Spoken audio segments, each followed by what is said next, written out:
Well, the US Secretary of State Antony Blinken is in Australia for these Quad meetings, counterparts from the Quad alliance.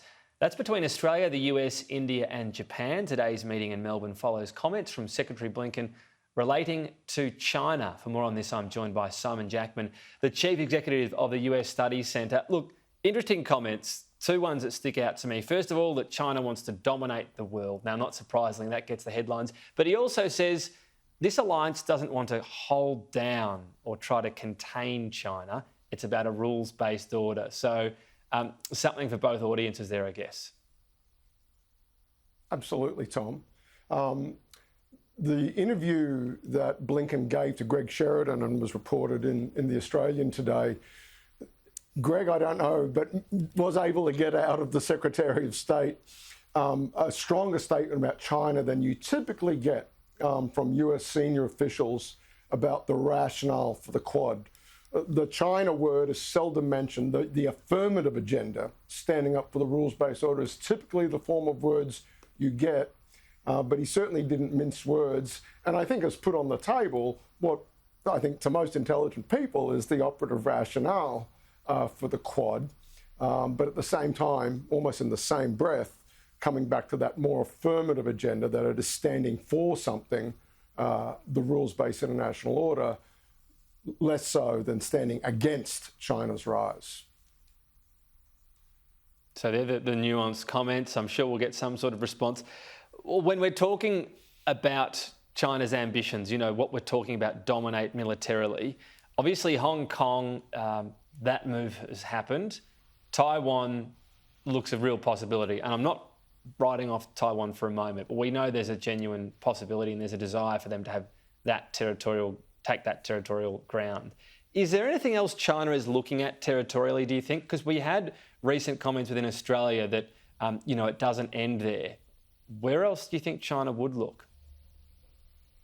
Oh, look, the India border is a flashpoint and will continue to be, but there we're talking about it's more symbolic, frankly. The terrain in question perhaps isn't of the strategic significance, at least in the short term, and in the quantities we're talking about, in the short term at least, but very important nonetheless as a signal of Chinese intent and resolve.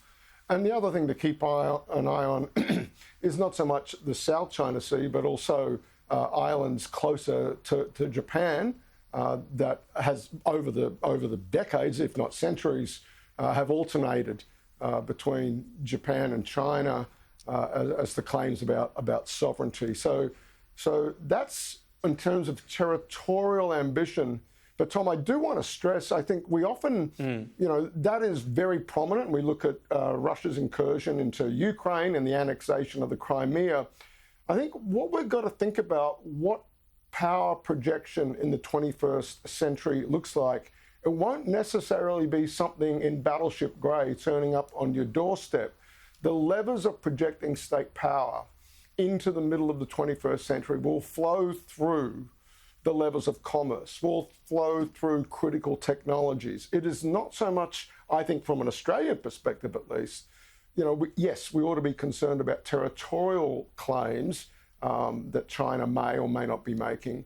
But I think equally, and perhaps more importantly, frankly, are those other avenues through which states can and do and will project power that set, I think, 21st century great power rivalry on a different plane, and we need a different vocabulary for it, perhaps, than the way we've thought about great power rivalry historically.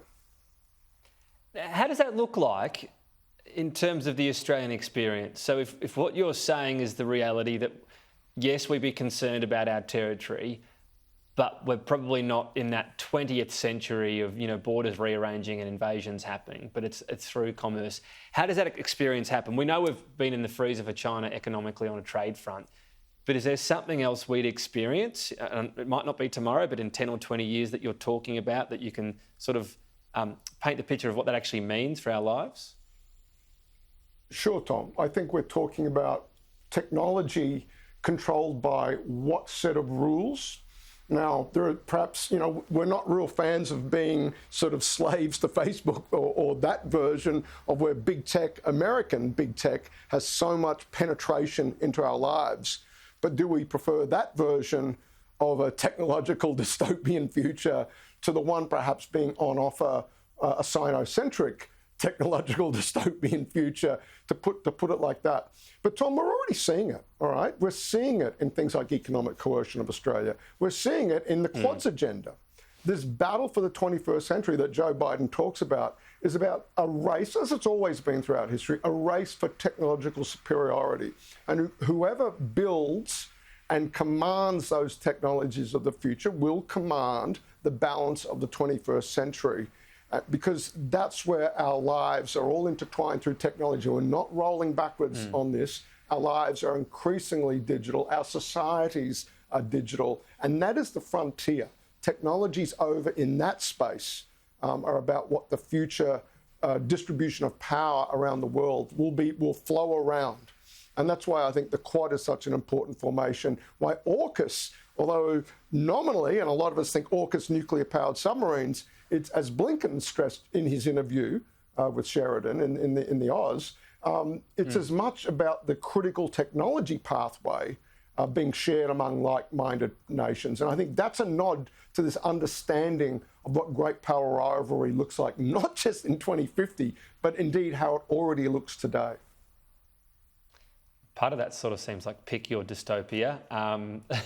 So that's something to ponder for me at least, Simon. Always appreciate your time. Talk next week. Thank you.